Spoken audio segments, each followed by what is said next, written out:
Hey! Uh, hey! Actually, hey! Yeah, I know. I am kind of a trickster. Did some funny perspective illusions so I get your attention and I get more retention on the video. What is funny? Well, the easiest definition would be that it is something that it makes you laugh. A joke or someone slipping and falling. Yeah, that's funny. But why? How come my brain releases hormones and stuff that makes me feel good when someone trips or when I learn that the chicken crossed the road to get to the other side? Well, by Google and ChatGPT's definition, yeah, I'm that serious when it comes to scientific accuracy, something funny is something that is unexpected. It's like we are going in a straight path and then something disrupts that path, making it deviate, and our brain interprets it as something good and it makes us laugh. So essentially we could say that funny things only exist because not funny things exist, what we consider normal per se, the normal path. Funny things exist because the duality of stuff and even of thoughts exist. Funny and not funny. But why do those things exist? How can a thing, an idea, a path of thought exist rather than nothing?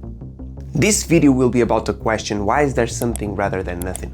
The duality and perspectives of reality and how they rule our very existence. I know that this might seem like a weird statement, but if you think about it, it really is not. Because everything that happens and that shapes our world lies effectively in some type of comparison. It's always this compared to that. Nothing is ever pure. There needs to be duality for things to make sense.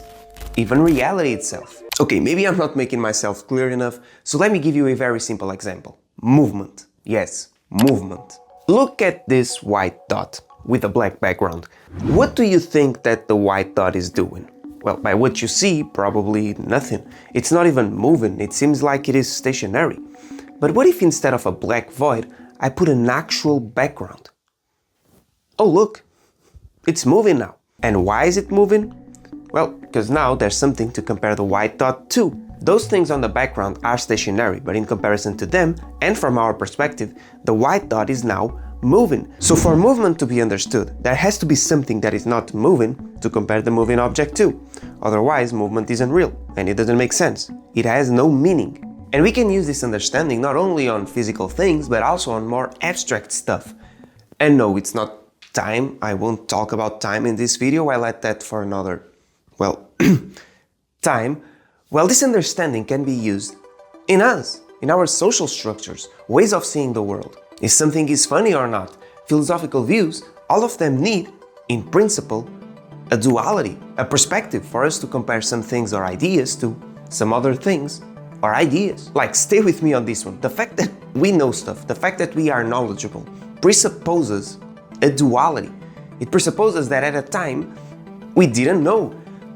And sure, it might seem very obvious, but I can't be the only crazy person thinking about this. Like, we knowing things means that at a time we didn't know things. Am I passing the point through the way I want to? I hope I am.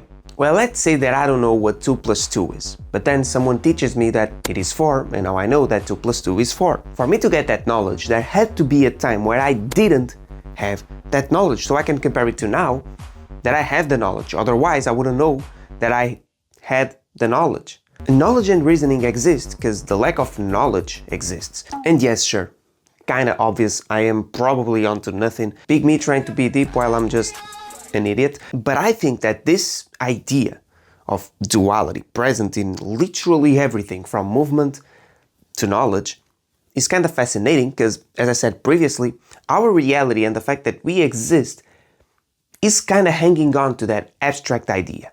I am sure you've heard many times that there can't be light without dark. You can't be happy if you don't know what is being said.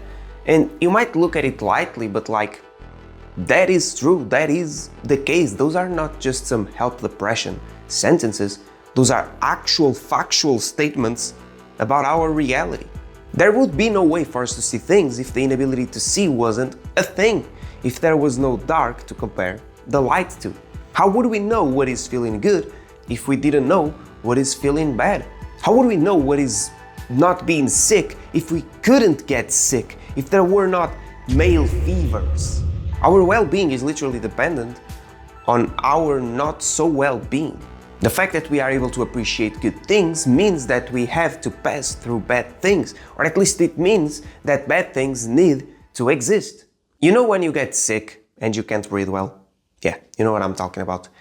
You just get instantly grateful about the times where you were able to breathe well. You can't wait to be a normal person again, and that only happens when, tada, you can't breathe well. When you can't breathe like a normal person. So that duality surrounds us at all times.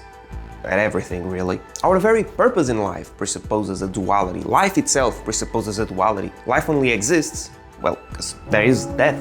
And in life, more often than not, we try to reach goodness. We try to reach happy times, happiness. But that reaching of goodness is only there because there are bad things to reach too. Let me give you a very practical example. When I was doing an internship as a vet helper, yes, I know, I'm that cool. Here's a picture of me next to a giant dog. I saw that duality of good and bad times that shapes our reality almost in a daily basis. Yes, probably autism. Because as you might expect on those kinds of jobs, I was very close to a lot of death. The death of pets, to be more precise, yes, poor doggies and cats, but also very close to happiness. In one moment I was giving a glass of water to a family that lost their best friend as they mourned that difficult, unexpected time. And the other, I was petting a little dog that came to do a checkup while saying some stupid things to my co-workers as we left.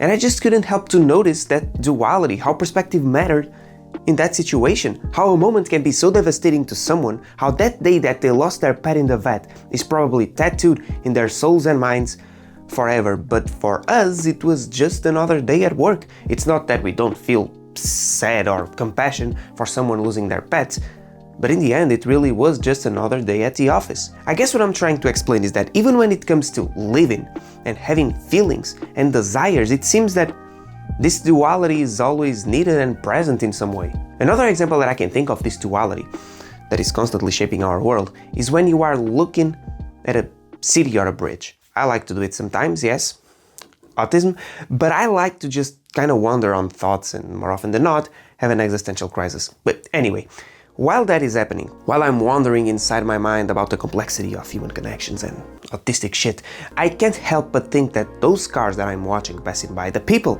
that I'm seeing walking on the streets, don't even know that such a thing is happening.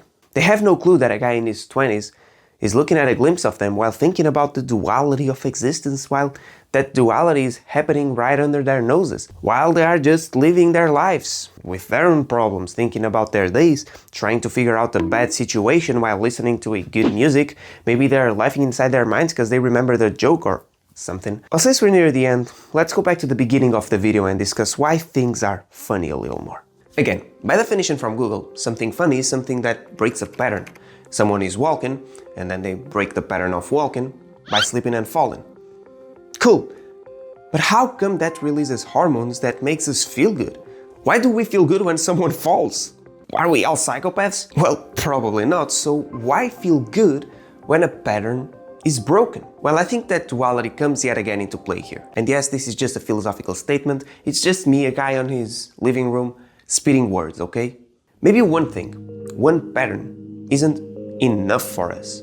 Just like light needs dark and good needs bad, maybe we also need deviations in our lives for our lives to make sense. We have to have deviations to have meaning. We can't just stick to one thing and make that our whole reality. We need deviations to laugh and even to feel alive. And I'd say that this is about right. We need experiences that take us from the norm, stuff that makes us rethink our opinions, adventures, things that pushes us into abnormality. Otherwise, we are just attached to only one thing, and one thing by itself, without some other thing to push it forward, has no value, has no meaning. Just like light has no meaning without dark. So maybe why we left tells us a lot about how we should live our lives. Tells us that we should seek different things and to not just hang on to what is comfortable. Tells us that we shouldn't just do the same patterns over and over again. And it tells us that our lives, our reality, needs duality to have meaning. Now let's take this phrase, our reality needs duality to have meaning, and take out the word our. Well, as it seems, this phrase still make sense. Reality needs duality to have meaning. It not only makes sense, but it's like the truest of sentences. It is the most important duality that exists, and it literally shapes everything that we know. Because this way I'm not just talking about my reality and my life and how I need duality to have meaning and to live my life. No, I'm talking about reality and how reality needs duality to exist, to make sense, to have meaning. So now let's discuss what for me is the most fascinating question in the history of mankind. Why is there something rather than nothing?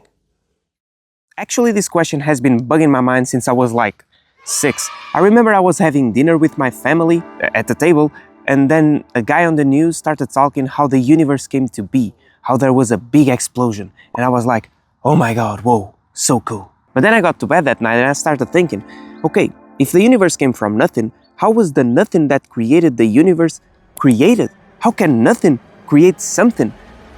What was there before the universe and before and before? And I mean, I couldn't grasp it, and I lost all that night. I couldn't sleep, and guess what? I still lose hours of sleep because of it, and I still can't grasp it. And to be fair, I don't think that anyone has the ability to understand the fact that we could have just popped from nothing, or why is there something rather than nothing? If you do, please enlighten me, because I can't. Honestly, the only thing I can do regarding this question is make it worse, because now, on top of not knowing what is the answer of why is there something rather than nothing, I am here trying to dissect what that question even means, because that question could not even make sense. Yeah. And why? Because, well, maybe something and nothing are needed. Maybe both ideas are necessary for reality to exist, and they don't deny one another. For something to exist, nothing also has to exist, so we can imply that something exists, if we take in consideration what we've been talking about this whole video. If you've been paying attention, I hope you did pay attention. We have to compare the existing reality to a non-existing reality. There has to be that duality of ideas. Reality has to not exist so it can exist. And does this answer the question?